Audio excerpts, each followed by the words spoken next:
Уважаеми гости, продължава втората част от лекционната програма на есения Световен ден на астрономията в Астрономическата обсерватория на Софийския университет. При нас сега е Емил Тасев, магистър астроном и световно известен музикант. Моля, аплодисменти! Благодаря, Вяде. Много се радвам да ви видя всички тук на този страхотен празник за науката и много се радвам да видя въобще обсерваторията в този вид и също така много се радвам, че вие вероятно не знаете в какъв вид беше преди това, преди ремонт. Така че благодаря ви, че сте с нас. Аз ще ви разкажа за научния метод, който е фундаментален в живота ни, не само в науката. Тъй, че да започваме. Замислили ли сте се какъв е предметът на науката като цяло? Ако се огледаме наоколо, това е въздуха, който дишаме. Това са океаните, планетите, човешкото тяло. Тъй, че на практика почти всичко, но ако искаме да научим повече за науката, ние трябва да се запознаем с научния метод. Научният метод всъщност е основан от може би бащата на философията, който всички знаем и всички сме чели малко или много от неговите трудове, Аристотел. В неговия фундаментален труд Органон, но в съвременния си вид ние научния метод го възприемаме благодарение на Галилей и на Нютон. Така че без тях ние може би нямаше да се намираме в нашето положение въобще за разбиране на света. Сега, някои хора вярват, че има неща, които знаем, но науката не може да ги обясни. Постоянно се сблъскваме с тях всеки ден. И тази лекция, с нея ще се постарая да изложа и другата страна, другия светоглед, който се бори срещу хората, които вярват, че науката няма да може да обясни нещата.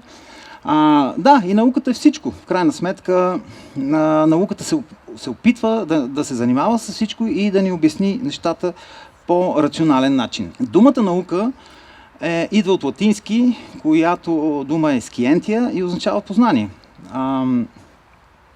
Сега аз искам да попитам, възможно ли е пътуване във времето? Как мислите? Има ли някой, който може да даде някакъв отговор? Аз мога да ви кажа, ние пътуваме постоянно във времето и то се случва с всяка една секунда изминала, само че напред във времето. Големият въпрос е дали можем да пътуваме назад във времето. Общо взето, науката няма крайни отговори на въпросите, които се задава, и това е красотата на науката, защото тя постоянно задава въпроси, постоянно се съмнява в отговорите, които дава, и така вървим напред, и това е нещо като самокоригиращ се механизъм. Тъй, че ние все още нямаме отговори дори на първия въпрос. Дали е възможно пътуване във времето, да знаем ли какво е тъмната материя точно, какво представлява тя, какво е съзнанието.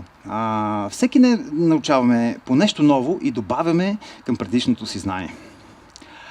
Сега, много е важно да разберем за научния метод, защото за добро или лошо, това е единственият начин ние да надграждаме познанието си.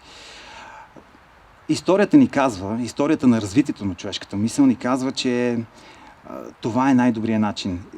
Ние в миналото си сме се сблъсквали с толкова неща, обяснявали сме по грешен начин толкова много работи, лутали сме се в тъмното, но накрая сме открили научния метод, който ни помага да стигнем големи висоти. Сега, не знам дали ви се е случвало, ето това нещо, което озаглавява следващия слайд.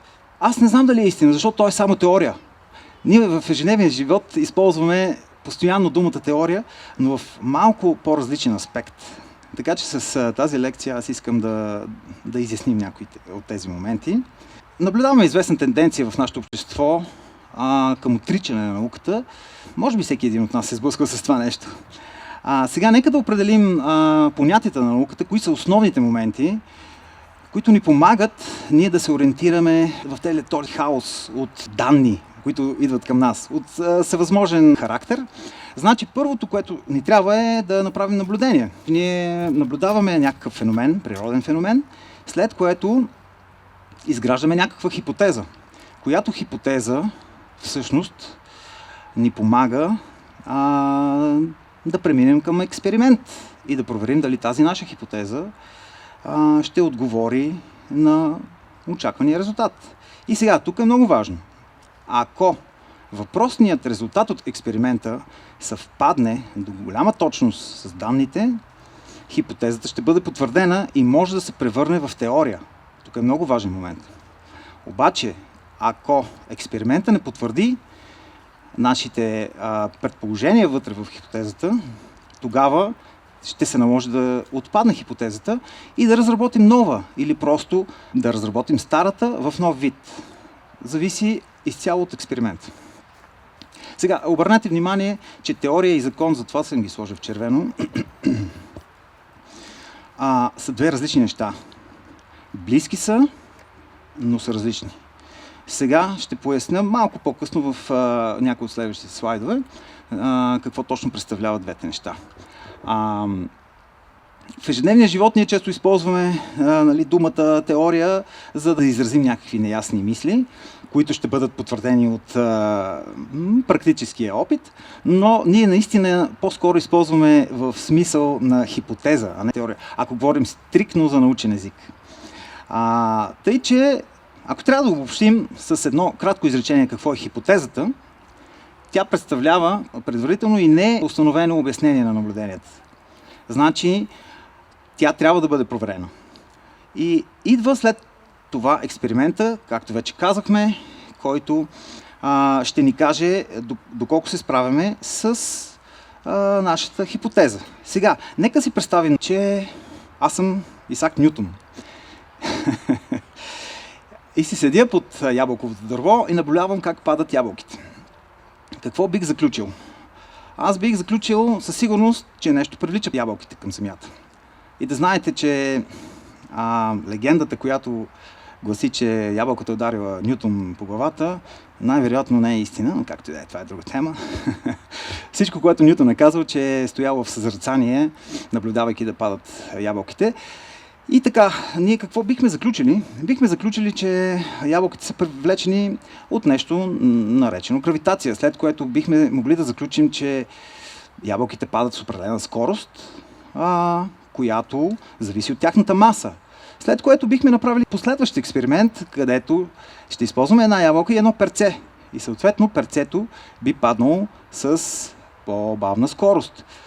Съответно нашата хипотеза би била значи масата играе съществена роля в скоростта на падането на телата. Нашата хипотеза обаче би могла да бъде проверена от експеримент.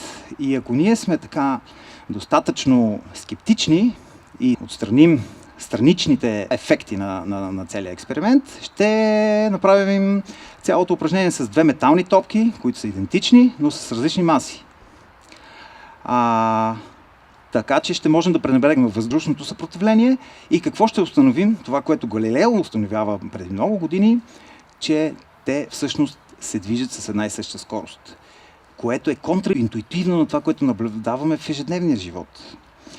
Тъй, че ние ще се натъкнем на момента, в който трябва да отхвърлим нашата хипотеза, че различната маса влияе на скоростта на падане на телата. Сега, ако рафинираме нашата хипотеза до такава степен, че тя отговаря точно на всички изводи от експеримента, тогава ще имаме теория. Значи, нали разбирате до тук каква е разликата между хипотеза и теория? И колко важна е теорията в научния метод?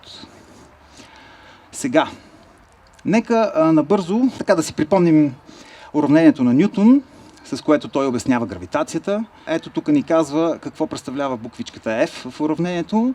Това е силата на гравитацията между обектите. След това имаме гравитационната константа. След което двете малки m са масите на обектите и накрая имаме разстоянието между тях на квадрат. Така. Сега, много е важно да разберем, че научната теория не е предположение. Научната теория е нещо повече от научен закон. И ние завинаги трябва да забравим ежедневния подход към думата теория, защото, както вече казахме, имаме тенденция да пренебрегваме тежестта на тази дума теория. Тъй, че Не се съмняваме, че гравитацията е реална. Ние не се съмняваме да използваме атомната теория всеки ден, за дори ежедневните цели. Не се съмняваме, че големия взрив е факт, с изключение на много малък процент хора, дори и учени. Като Фред Хойл. Еволюционната теория, всички сме тук, такива каквито сме, благодарение на еволюцията. Тъй, че има неоспорими факти, които потвърждават това, че една теория работи. Ето е голямата заблуда. Една научна теория е по-малко сигурна от един научен закон. Грешно. Значи, никога не трябва да поставяме закона и теорията иерархично. Те двете представляват съвършено различни неща. Нека да видим сега какво представлява научния закон. Научният закон е обобщение на наблюденията, което е напълно различно от теорията.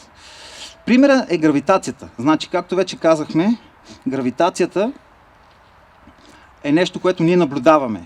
Това е нашия закон, но законът не ни казва как се случва това. И тъй като ние просто имаме вече наблюденията, но не знаем как става това, на нас ни е нужна теория. Значи, един закон без теория просто остава закон, който ние не можем да обясним. И тук един пример с теория на относителността на Айнщайн, който пример идва да ни покаже как една теория може да бъде надградена. И точно това е самата теория на Айнщайн. Той стъпва върху теорията на Нютон за гравитацията, но надгражда. И какво ни казва? Че пространство-времето е изкривено около масивни звезди или обекти. По този начин обяснява защо обектите падат към Земята, защо планетите се въртат около Слънцето. И имаме толкова фундаментални прозрения в тази теория. И ето това е прекрасен пример за това как ние надграждаме една теория върху друга, но това не означава, че трябва задължително да отхвърлим предишната. Ние все още използваме Нютоновата гравитация за страхотно много практически цели. И какъв е извода? В действителност теорията е по-важна дори от научния закон. Теориите трябва да правят научни предсказания. Ако една теория не е солидна, няма количествени опровержими предсказания, тя трябва да бъде отхвърлена. Ако една теория прави предсказания, които ще се окажат грешни, трябва да я изоставим. И аз искам да завърша тази лекция с един цитат от моя любим вдъхновител, учен Карл Сейгън, който казва: когато Кеплер разбрал, че неговите най-ценни вярвания не се съгласували с точните наблюдения, той приел некомфортните факти и предпочел трудната истина пред най-скъпите си илюзии. Това е сърцето на науката. Благодаря.